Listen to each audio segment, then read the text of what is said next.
Great question. I get this question all the time where people call my office or come into my office and feel like there's no hope for them. The first thing I suggest you do is breathe. And one of the things that I like to remind people is that life is a moving picture. One of my favorite quotes, it's in my email signatures all over the place, is you can always do better.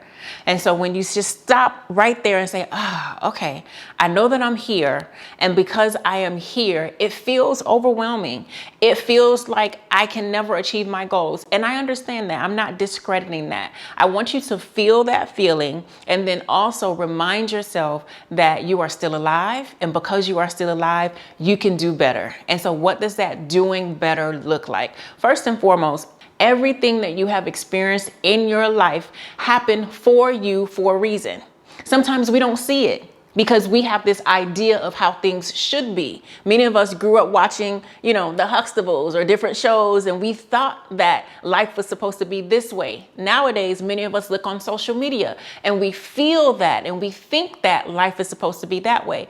But the reality is you live a very individualized life that is meant to develop you personally on your journey. So if you find yourself at the place where you're like, gosh, I want to get better financially, but I just feel messed up. Stop, feel the feelings and say, okay, this is where I am, but this does not have to be where I always am going to be. And where I am now is in a place of awareness that I do not like where I am. That in itself is a beautiful thing, because if you're unaware that you don't like where you are, then you just keep doing it over and over and over and over again. And sometimes people don't come to that awareness that they want something different until much later in life. So wherever you are, give yourself a check mark or a round of applause for becoming aware. So now that you become aware and you say, okay, I'm aware of where I am also aware that everything has happened for me. Now I want you to become aware that you get to change it. It happened for you. You're here and you decided, I don't like it. You get to change it. It's almost like me looking and saying, you know what? I thought, based on the reviews, I read the menu before I got here and I looked on the Google and I saw this restaurant and I got here and I was like, you know what? I'm going to have the shrimp pasta because the review said it was 5-star. And now I'm sitting here and, my appetite was ready for it and they brought it and I didn't like it. What do I do? Now, many people will sit there and eat it because they don't like it. I'm going to eat it anyway. Oh, I don't want to waste food, whatever the case may be. Not me, not Hyacinth. No, not Hyacinth. I am going to, excuse me, thank you. Hey, yeah, I don't like this. And so the server, the waitress or waiter is going to say one or two things. Okay, no problem. We'll send it back, no charge. We'll give you something else. What would you like? Or they may say, oh, I'm sorry, you don't like it, but if you want something different, you're going to have to pay for it. Either thing that they say is fine with me, because I am not going to then start to dwell on what they said. I'm going to remember what I want. And what I want is not this. So what I'm saying is, in life, when you realize you don't like something, you don't like where you are, there may be times when you got to pay to get up out of that situation.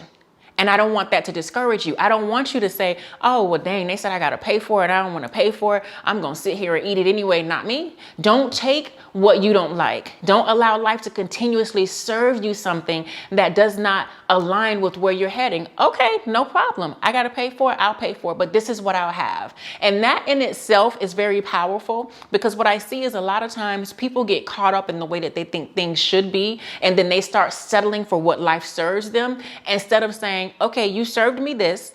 I thought that I wanted it. I'm not blaming anybody. You served this to me. This is in front of me, but I want something different. So when you're in the space of saying, okay, the choices that I made, yes, you made these choices, the choices based on my environment and my experience, based on my cultural upbringing and my familiar upbringing has landed me here. And guess what? I don't want to be here anymore. I now want to be wealthy. I now want to be happy. I now want to be abundant and prosperous. Okay, that's the spiritual side of it. Now let's look at the practical side of it. The practical side of it says, let's look at that money. Let's look at the money. The first thing we got to do is we have to understand that there are two sides to your finances: what's coming in and what's coming out. So now the first thing we're going to do is look at what's coming in. That's the easiest part of this is to look at what's coming in. You're going to look at your income, whether that's self-employed income, maybe you work somebody's job, maybe you get child support, alimony, or sugar daddy income. You're going to look at all your sources of income and write them down. I am big on writing down things so that you can see it front and center, because a lot of times when we don't write things down, that swiping and that typing and those direct deposits, it happens so fast that you don't even realize how much money you have coming in.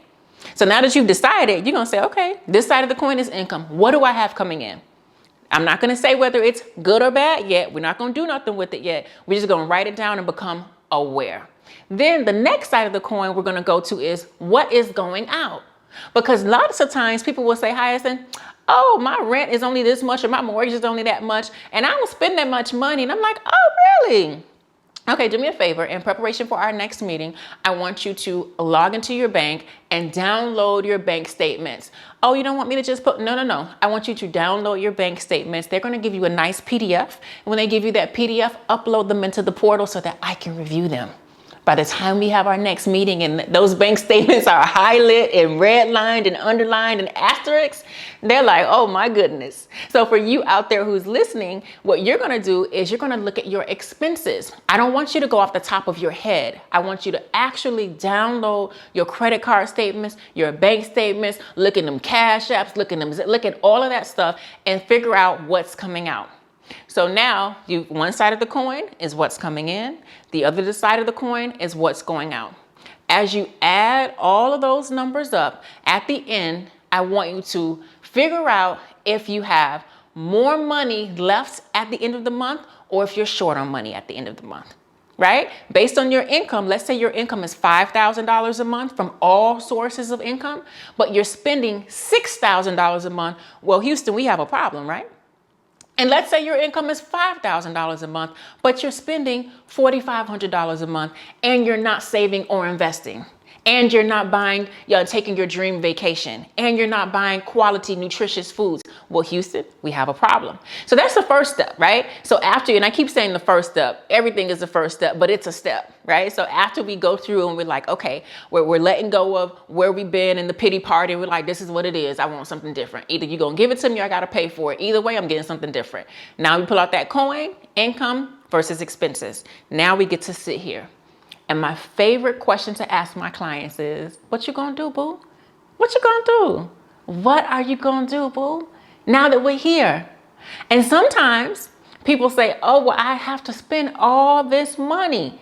I cannot cut back on my expenses because I'm experiencing lifestyle inflation, AKA since I make money, I'm spending money. The more my income goes up, the more my expenses go up. And I say, okay, we're going to have a conversation about that. And then sometimes people realize I need to be making more money. So if you are at a place where you want to be different, you want to do something different, I encourage you to start there. Look at your income, look at your expenses, and then have a kumbaya moment and decide what you're going to do after that. Now, once you decide what you're going to do after that, well, we'll talk about that in the next video. Until next time, peace. I'm Hyacinth Henderson. Hey, Hyacinth Henderson here, just popping in to remind you that any information shared is information and education and not personal investing advice. Personal investing advice should be specific to you, and therefore you should seek proper financial counsel for personal financial advice. Thank you.